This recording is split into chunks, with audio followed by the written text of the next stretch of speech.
मैं हूं स्वप्निल। आज फिर एक बार मैं और आप उस मुहाने पर खड़े हैं जो हमारी एक और मुहिम का अंतिम पड़ाव है। इस बार जंग बेहद मुश्किल और दिलचस्प थी। इस बार जंग हालात से तो थी ही, पर मानसिक भी थी। आखिर भ्रम से लड़ना आसान नहीं होता। इस बार आपकी और हमारी जंग थी उस सोच से जो प्रदेश के 100% वैक्सीनेशन की राह में सबसे बड़ा रोड़ा थी। किसी को समझाना बुझाना और उसे मनाना आखिर कहां आसान होता है, पर फिर एक बार आपने, हमने और शासन प्रशासन ने मिलकर वो कर दिखाया जिसे कमाल के सिवा और कुछ नहीं कहा जा सकता।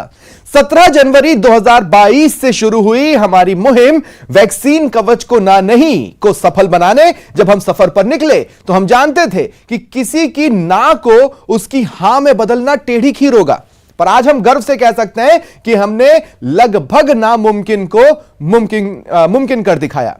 ये अपने मुंह अपनी बढ़ाई नहीं है, आंकड़े और हमारे गेस्ट आपको खुद बताएंगे प्रदेश में हमारी मुहिम ने कैसी छाप छोड़ी है।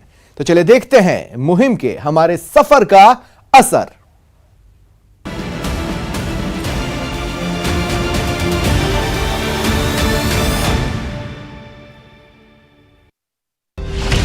रंग लाने लगी है न्यूज 18 की मुहिम। वैक्सीनेशन से भागने लगा कोरोना, बढ़ने लगी इम्यूनिटी, बचने लगी जान। न्यूज 18 राजस्थान सदैव से भी समाज के लिए जो भी परोपकार के कार्य हैं उन सभी में उसके बढ़ चढ़ कर उन्होंने हिस्सा लिया है। खासकर जो मेडिकल से रिलेटेड हेल्थ प्रोग्राम है, हेल्थ के लिए लोगों को बहुत अवेयर किया है। कोविड वैक्सीनेशन के अंदर जहाँ इस महामारी के अंदर जिस तरह से इन्होंने लोगों को प्रेरित किया है वैक्सीनेशन के लिए, यही कारण है कि आज वहाँ जयपुर में हम प्रथम डोज के अंदर 108% तक पहुँच पाए हैं। परसेंट इतना अचीव कर लिया है हमने। सुना, राजधानी जयपुर के सीएमएचओ डॉक्टर नरोत्तम शर्मा का साफ कहना है कि न्यूज 18 राजस्थान की मुहिम वैक्सीन कवच को ना नहीं का ऐसा असर पड़ा कि जयपुर ने वैक्सीनेशन के पहले डोज का 108% लक्ष्य हासिल कर लिया। सीएमएचओ ने न्यूज 18 की मुहिम की प्रशंसा करते हुए कहा कि मुहिम का असर है कि हम दूसरे डोज के लक्ष्य को 100% हासिल करने की ओर हैं। हम इसके लिए न्यूज 18 परिवार का सादर धन्यवाद करते हैं। सेकंड डोज में लगभग हम 100% के आसपास पहुंचने जा रहे हैं। मैं धन्यवाद करना चाहूँगा न्यूज 18 के इस तरह परोपकारी कार्य करने के लिए, जिससे कि लोग अवेयर हुए और कोविड के वैक्सीनेशन के अंदर बढ़ चढ़ कर उन्होंने हिस्सा लिया। जोधपुर में वैक्सीनेशन का आंकड़ा लक्ष्य के करीब पहुंच गया है। वैक्सीन की जागरूकता के लिए चलाई गई मुहिम का असर है कि जोधपुर ने पहली डोज का 96% और दूसरी डोज का 75% टारगेट पूरा कर लिया है और लगातार स्वास्थ्य कर्मी 100% लक्ष्य हासिल करने के लिए कंधे से कंधा मिलाकर काम कर रहे हैं। कि जोधपुर जिले में जो ये मुहिम चलाई गई थी कि कोरोना कवच को ना नहीं, काफी सकारात्मक रिजल्ट रहे इसके, और इसकी वजह से जो है टीकाकरण कवरेज बूस्टअप हुआ। न्यूज 18 की मुहिम को जोधपुर के आम लोगों ने भी सराहा। स्थानीय लोगों ने मुहिम से प्रभावित होकर वैक्सीन लगवाया और इस जागरूकता कार्यक्रम में भागीदार बने। न्यूज 18 की तरफ से जो मुहिम चलाई गई थी कोरोना कवच के लिए, ये बहुत बढ़िया मुहिम थी और हमने भी कई लोगों को इस तरीके से जागरूक किया। न्यूज 18 की तरफ से जो प्रयास रहा और वो जन जन तक फैला भी। न्यूज 18 का हम स्वागत करते हैं, वेलकम उनका, जो हमारे सेठ जी के द्वारा कैंप लगाया, सबको वैक्सीन लगवाई, दवाएं दिलवाई और सब अच्छा हुआ। महामारी के खिलाफ न्यूज 18 की इस मुहिम ने वैक्सीनेशन के प्रति शहर शहर और गांव-गांव के लोगों को जागरूक किया। इस अभियान का परिणाम रहा कि कई शहरों ने 100% लक्ष्य हासिल किया, वहीं कई जगहों पर लक्ष्य पूरा होने के करीब है। इसलिए कोरोना के खिलाफ वैक्सीन की सुरक्षा कवच को अपनाना जरूरी है। देखिए, ये एक ऐसी मुहिम थी जिसमें हम जब लोगों के पास जा रहे थे तो हमारे सहयोगियों को बेइज्जत भी होना पड़ा, धमकियां भी सुननी पड़ी, गालियां भी हमने सुनी, पर प्रशासन का भी साथ हमारे साथ लगातार बना हुआ था और ऐसे में लोगों को बिठाकर किसी तरह समझा बुझाकर उनको वैक्सीन लगे, ये हमारे सदस्यों ने सुनिश्चित किया। अब नतीजा आप देखिए, कई इंडिपेंडेंट प्रयास भी जो हुए हैं, जैसे कई जिलों में कलेक्टर सजग थे, कई जिलों में चिकित्सा विभाग की जो मशीनरी है वो सजग थी, वो लोगों तक जा रही थी, समझा बुझा रही थी। अगर कहीं कोई कमी बेशी है और अगर किसी तक नहीं पहुंच पा रहे हैं तो उस तक हमारे सहयोगी पहुंच रहे थे और प्रशासन को बता रहे थे कि भाई उस इलाके में, उस सड़क पर जो घर है उसमें मौजूद उस शख्स ने टीका नहीं लगवाया है। और ऐसे में चिकित्सा विभाग की टीम, हमारी टीम, प्रशासन की टीम वहां जाती थी। एक मेज पर हम बैठते थे और बातचीत करते थे, उन्हें समझाते थे आखिर क्यों जरूरी है।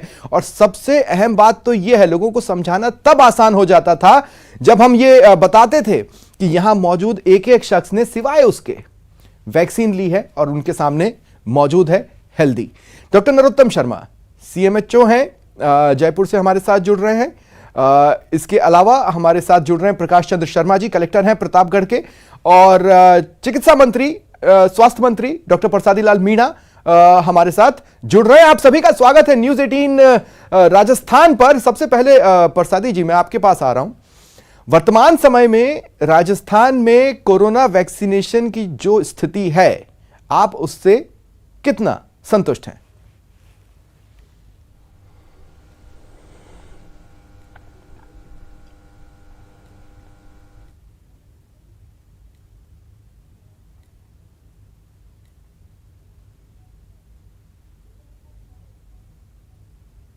कोरोना वैक्सीनेशन से सरकार और हम पूरी तरह संतुष्ट है। 98% फर्स्ट डोज लगना बहुत बड़ी बात है और लोगों ने स्वतः चलकर, माननीय मुख्यमंत्री जी की अपील के बाद लोगों ने स्वतः चलकर सेंटर्स पर वैक्सीनेशन करवाया और लोगों के समझ में आ गया कि वैक्सीनेशन से ही बचाव है। इसलिए 90% होना बहुत बड़ी बात है। हमारे कई जिले, अधिकतर जिले 100% वैक्सीनेशन हो गया। तो निश्चित रूप से जनता में एक मुख्यमंत्री जी की अपील के बाद एक जागरूकता आई और उस जागरूकता का फायदा ये हुआ कि सेकंड डोज भी हमारी 83% के आसपास लग चुकी है। उसमें गैप की वजह से होगा। निश्चित रूप से लोगों में जागरूकता आई मुख्यमंत्री जी अपील के बाद, इसलिए वैक्सीनेशन से बचाव हुआ। हमारे यहाँ कैजुअलिटी कम हुई, हमारे हॉस्पिटल कम गए लोग और स्वतः ही ठीक हो गए। तो निश्चित रूप से राजस्थान में सुखद स्थिति में आज हम सब हैं और राजस्थान की जनता भी सुखद स्थिति में है। और निश्चित रूप से लोगों ने जो स्वतः चलकर लगाई उसी का प्रतिफल है कि इतना वैक्सीनेशन हुआ। तो निश्चित रूप से हमारे लिए आपसे मेरा रिक्वेस्ट है, आप हमारे साथ बने रहें। मैं अन्य गेस्ट से भी बातचीत करूंगा और आपके पास मैं बार बार आता रहूंगा। प्रकाश चंद्र शर्मा जी, सर सबसे पहले तो मैं आपको बधाई देता हूं। अगर कोरोना से वॉर में अगर कोई इंडिपेंडेंट वॉरियर्स भी पूरी तरह सजग रहे या लगातार लड़ते रहे तो उनमें से आप भी शुमार करते हैं। कैसी रही ये लड़ाई? मतलब प्रतापगढ़ को आपने वैक्सीन गढ़ में बदल दिया, तो कुछ तो एक्स्ट्रा डाला ही होगा।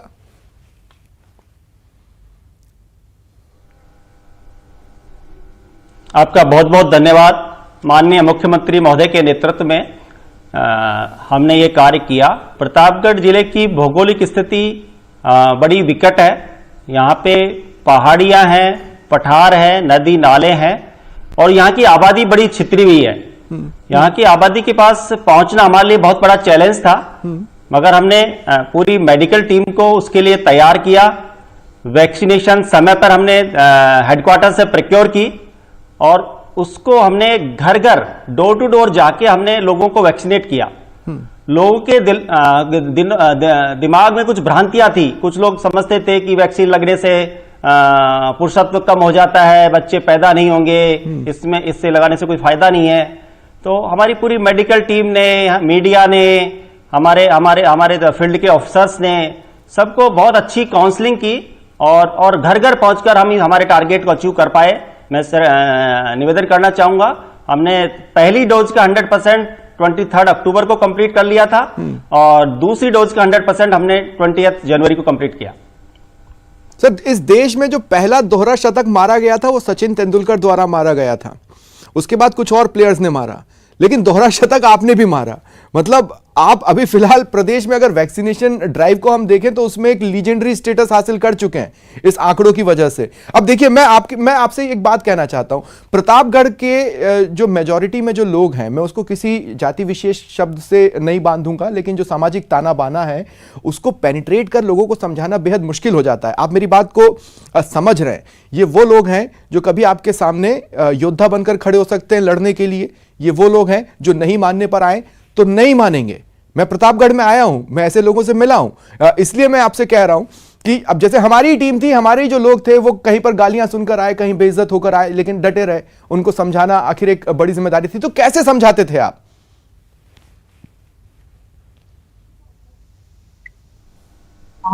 जी, मैंने श्रीमान को पहले भी निवेदन किया कि ये एक बहुत ही हमारे लिए चैलेंज था, क्योंकि यहाँ की जो पिछड़ी जनजाति है, जो लोगों का जो शैक्षणिक स्तर है, सामाजिक ताना बाना है, उसमें कई भ्रांतियां हैं, कई अंधविश्वास हैं, और वहां तक पहुंचना ही हमारे लिए बहुत बड़ा चैलेंज है। मगर हमारी जो मेडिकल टीम थी, जो हमारे फील्ड के जो ऑफिसर्स थे, जो हमारे फील्ड लेवल वर्कर्स थे, उनको हमने पूरा मोटिवेट किया। पूरा हमने ये सोच लिया कि हमको लोग कुछ भी कहें, हमको ये कार्य चैलेंज के रूप में करना है। देखिए, मैंने कोविड की दूसरी लहर बहुत नजदीकी से देखा है। सबने अपनों को खोया है, या अपनों ने खोया है, या दूर के किसी जानकार को खोया है। तो हम तीसरी लहर की चर्चा करके भी ऐसे बहुत डरावना सा महसूस होता था। तो हमने ये सोच लिया था कि हमारे पास ये वैक्सीन ही एक दवा है, और ये घर घर तक हमको पहुंचाना है, किसी भी आदमी को हमको छोड़ना नहीं है। और उसी कड़ी में हमारी पूरी मोटिवेटेड टीम ने नाव से गए, मोटरसाइकिल से गए, बरसात में गए। आप देखिए, सितंबर अक्टूबर में हमारे यहाँ बरसात का मौसम था। उस बरसात में नदी नाले चल रहे थे, उसके बावजूद भी हमारी टीमों ने घर घर जाके सुबह, शाम, रात को जब भी उस व्यक्ति की उपलब्धता हमें महसूस हुई, उसी समय घर पर पहुंचकर हमने उनको वैक्सीनेट किया। और इस टारगेट को हमने माननीय मुख्यमंत्री महोदय, माननीय स्वास्थ्य मंत्री महोदय के नेतृत्व में अचीव किया।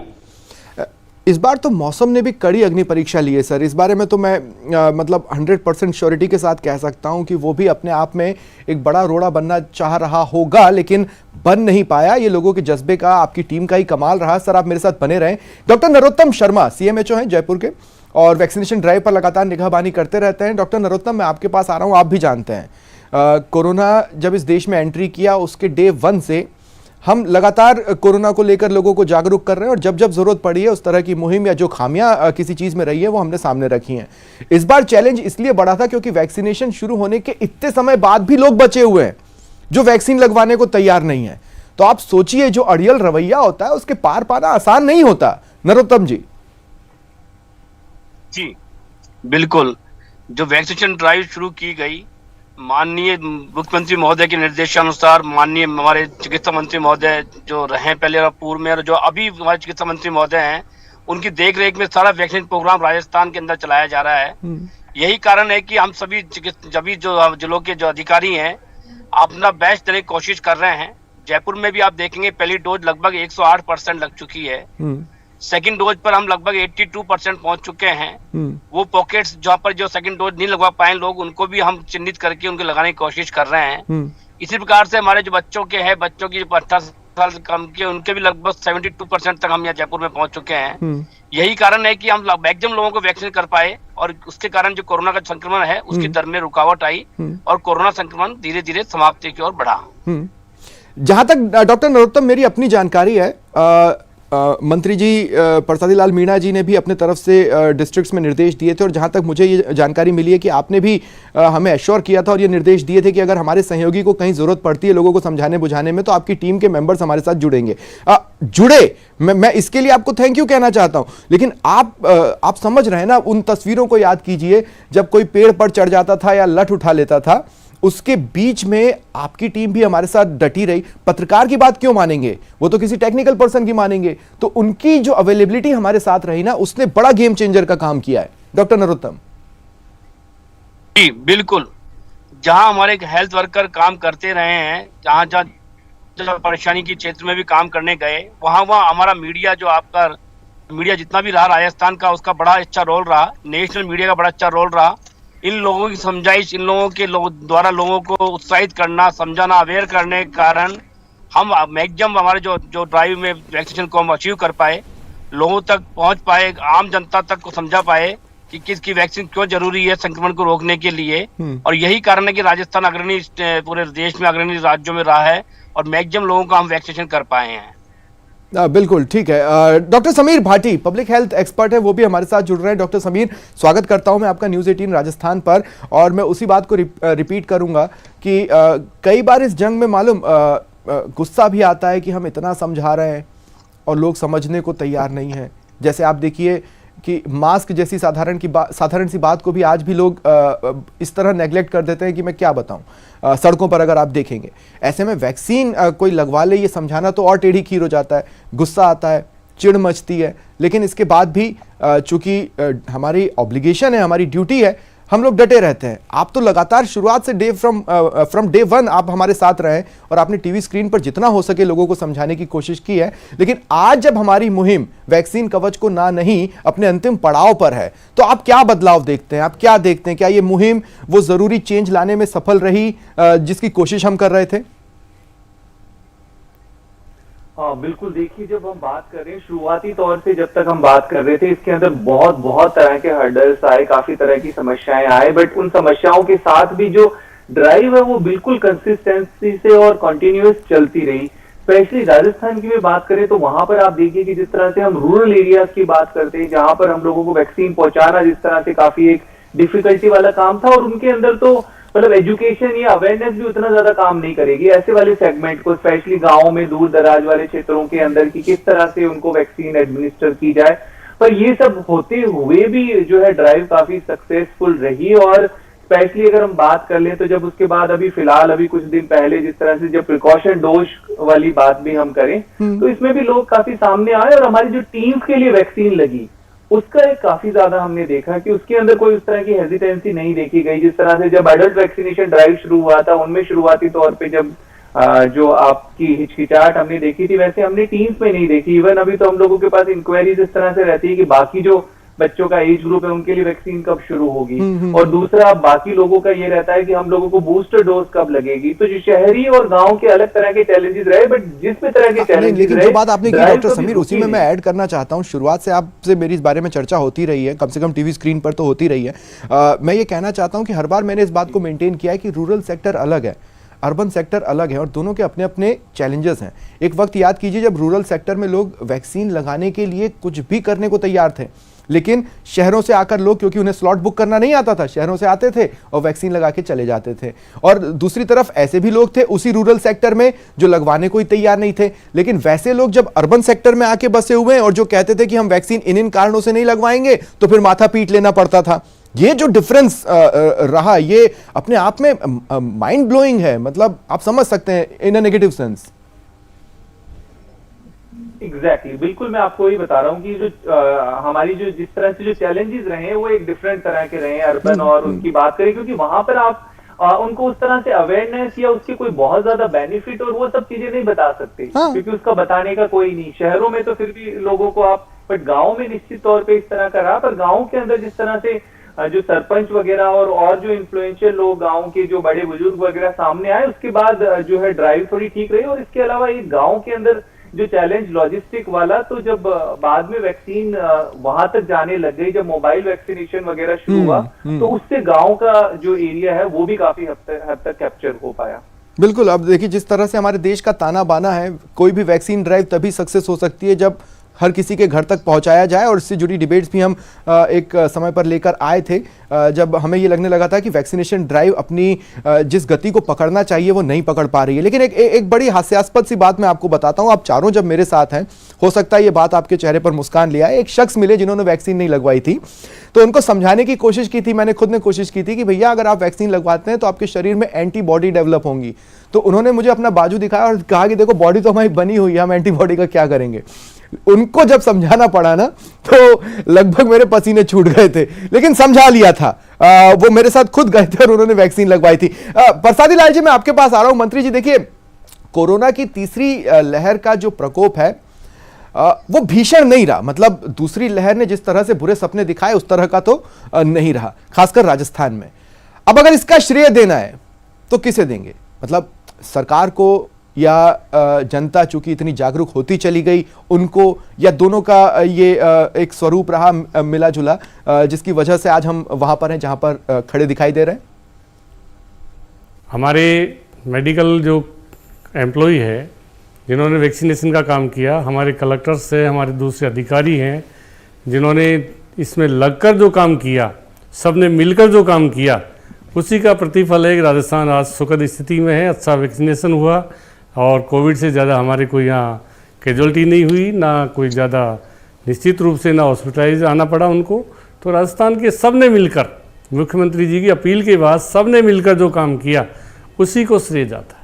जी मंत्री जी, इसी पीरियड में कहा गया कि वैक्सीन की जो दोनों डोजेस हैं या खुराकें ले चुके लोग हैं, उनकी बड़ी तादाद के कारण कोरोना की तीसरी लहर उतनी खतरनाक नहीं रही। लेकिन अभी बच्चों के वैक्सीन की एक भी खुराक की जो स्थिति है वो आपसे छिपी नहीं है। स्कूल खोलना जो कि डिसीजन लिया गया है, उसे कितना सुरक्षित माना जा सकता है? कहीं ऐसा ना हो कि हमारी सारी मुहिम, आपकी सारी मेहनत पर पानी फिर जाए, इसलिए पूछ रहा हूं। स्कूल खोलने के लिए भारत सरकार ने भी एडवाइस किया है। पूरे देश में स्कूल खुल चुके और बच्चों की जहाँ तक वैक्सीनेशन की बात है, भारत सरकार के जल्दी इस पर भी मेरे ख्याल से मुख्यमंत्री जी ने पत्र लिखा है। 12 से 18-15 साल के बच्चों का भी वैक्सीनेशन होगा। बल्कि मुख्यमंत्री जी ने तो ये कहा है कि 3 साल से 15 तक बच्चों का भी वैक्सीनेशन हो, जिससे हम अपने आप को सुरक्षित महसूस करें। अब भारत सरकार उस पर क्या फैसला करती है उसका इंतज़ार हम कर रहे हैं और निश्चित रूप से भारत सरकार इस पर पॉजिटिव निर्णय करे, क्यों बच्चे भी हमारे हैं, बच्चे भी सुरक्षित रहने चाहिए। बच्चे हमारे देश का भविष्य है, इसलिए बच्चों की वैक्सीनेशन भी होना ज़रूरी है। देखिए प्रसादी लाल जी, मैं यहाँ पर खुले दिल से कह रहा हूँ, इस पूरी मुहिम में आपने खुले दिल से साथ दिया। जब हमारे सहयोगी को जहाँ जिस इलाके में जिस तरह की ज़रूरत पड़ी, अगर वो बात आप तक पहुँची है तो आपने उसे पूरा किया है। ट्विटर पे अगर हमने ट्वीट भी कर दिया तो आप उस पर भी नज़र, या आपके नीचे जो भी लोग काम करते हैं वो उस पर नज़र रख रहे थे और आपको अवगत करवाया गया तो आपने वो भी अवेलेबल करवाया है। अब होता यही है, मैंने हमेशा कहा है कि ऐसी गाड़ियाँ थोड़ी ना बैलेंस चल पाती है जिसमें एक पहिया साइकिल का और एक ट्रैक्टर का लगा दें। दो एक साथ एक तरह से चलेंगे, जैसा कि प्रतापगढ़ ने करके दिखाया, तब ये समझ में आता है कि आप मंजिल तक आसानी से पहुंच रहे हैं। अब देखिए कुछ वो बातें जो डराती हैं, जैसे कोविड अप्रोप्रिएट बिहेवियर सड़कों पर नहीं दिख रहा। तो इन तमाम चीज़ों के बीच में लोग जिस तरह के हो चले हैं, या सरकारी मशीनरी जिस तरह की हो चली है, या कहीं पर कड़ाई है, कहीं ढिलाई है, इन सब के बीच कोरोना संबंधी जितने भी प्रतिबंध थे, है ना, वो हटा लिए गए। जरूरत पड़ने पर रीइंट्रोड्यूस किए जा सकते हैं, लेकिन फिलहाल तो यही है कि हटा लिए गए। स्कूल खुल चुके हैं, मॉल खुल चुके हैं, स्टेडियम्स खुल चुके हैं, शादी ब्याह को लेकर किस तरह की स्थितियां हैं वो सभी देख रहे हैं। अब फ्यूचर में ऐसी किसी आपदा से मुकाबले के लिए ये हम सभी जानना चाहते हैं। नहीं तो हम तो हमेशा एक मुहिम लेके तैयार रहेंगे ही रहेंगे, लेकिन क्या फ्यूचर में ऐसे किसी आपदा से मुकाबले के लिए राजस्थान की जो तैयारियां हैं वो पर्याप्त और संतोषजनक हैं? ये मैं इसलिए पूछ रहा हूं क्योंकि झटका इस देश ने खाया था पहली और दूसरी लहर में। प्रसादी जी, हमने पहले भी कहा हमारी तैयारियां तीसरी लहर से पहले पूरी तैयारी थी। चाहे ऑक्सीजन का मामला हो, हमारे पास 1000 मीट्रिक टन का हमारे पास क्षमता थी ऑक्सीजन की। सारे हॉस्पिटल, सरकारी सारे हॉस्पिटलों में हमने व्यवस्था की और बहुत उत्साहवर्धक लोगों ने काम किया। बेड हमने, आईसीयू बेड है, वेंटिलेटर है, जनरल बेड है, सारी व्यवस्थाएं हमारे पास पर्याप्त थी, इसलिए उनकी आवश्यकता ही नहीं महसूस हुई। पर हमारी तैयारी पूरी तरह है और रहेगी। कोई भी महामारी आए तो उसका मुकाबला करने के लिए सरकार पूर्णतया सक्षम है, पूरी तैयारी है। कहीं किसी तरह की कोई कोताही नहीं बरती जाए। ठीक है। देखिए, मैं यहाँ पर इस बात को ज़रूर कहना चाहता हूँ कि अगर लगन हो, जज्बा हो और जो पाना है वो आपकी नज़रों के सामने हो तो फिर इंसान उस तरफ बढ़ता चला जाता है। अब जैसे हमारी मुहिम को ही लीजिए, हम चाहते थे आज का दिन आए और हम चाहते थे कि इस तरह की चीज़ें दिखाई दें, इसलिए हम इस मुहिम की शुरुआत से ही पूरी तैयारी के साथ मैदान में उतरे। लेकिन हमने ये देखा कि मैदान में तो पहले से ही कई कोरोना वॉरियर्स भी डटे हुए हैं, बस हम उनके साथ जुड़ते चले गए, उनका साथ मिलता चला गया। और मैं यहाँ पर ये ज़रूर कहना चाहूँगा कि देखिए, कई ऐसी घटनाएं होती हैं जिसमें गवर्नमेंट को लेकर या एडमिनिस्ट्रेशन को लेकर एक विशेष तरह की छवि में उनको रख दिया जाता है, लेकिन कई ऐसी चीज़ें भी होती हैं जो आपको ये बताती हैं कि नहीं, वो छवि तो सिर्फ उस खबर विशेष से थी। जो तमाम चीज़ें हैं वो आपके लिए हैं, हमारे लिए हैं, और वो भी उतना ही काम करना चाहते हैं जितना आप। बहुत बहुत शुक्रिया कलेक्टर साहब आपका और मंत्री प्रसाद स्वातिलाल मीणा जी, आपका भी हमारे साथ जुड़ने के लिए और इस सफर का हिस्सा बनने के लिए। तो देखिए, अब अंत में मैं आप सभी का धन्यवाद कहना चाहता हूं। आप वो तमाम दर्शक जो हमें देख रहे हैं, आप वो तमाम दर्शक जो हमारे साथ इस मुहिम में जुड़े, आप जो कि प्रशासन का हिस्सा हैं और वैक्सीनेशन ड्राइव को मॉनिटर कर रहे हैं, आप वो जो लोगों के घर घर तक जा रहे हैं और जिसने वैक्सीन नहीं लगाई है उसे वैक्सीन लगवा रहे हैं, आप जो इस बात को याद रख रहे हैं कि आज भले ही न्यूज़ 18 राजस्थान पर वैक्सीन कवच को ना नहीं मुहिम खत्म हो रही है, लेकिन अब भी ऐसे लोग हैं जिन्हें इस कवच की जरूरत है। वैसे तो लगभग पूरी मरुधरा अब वैक्सीन कवच में सुरक्षित है, लेकिन जो लोग बच गए हैं वो अगर हमें देख रहे हैं तो हम आपसे ये जरूर कहना चाहेंगे कि जब जरूरत पड़ेगी हम भी आपके लिए खड़े हैं। अगर किसी तरह का डाउट है तो आप हमसे पूछ सकते हैं, और नहीं तो वहां पर मौजूद सरकारी मशीनरी से पूछिए, कोई आपको मिसगाइड नहीं करेगा। ये आपकी हमारी सबकी जान का सवाल है, और ये इसलिए भी जरूरी है क्योंकि जब तक एक एक व्यक्ति सुरक्षित नहीं हो जाता तब तक कोई सुरक्षित नहीं है। तो ये पूरी मेहनत व्यर्थ न चले जाए, इस बात का ख्याल आपको रखना है। अगर आपने वैक्सीन नहीं लगवाई है तो लगवा लीजिए, लेकिन इस मुहिम की इस मंजिल पर खड़े होकर मुझे पूरी उम्मीद है आपको, प्रशासन को, शासन को और हम सबको अच्छा लग रहा है। फिलहाल इतना ही, दीजिए इजाजत, नमस्कार।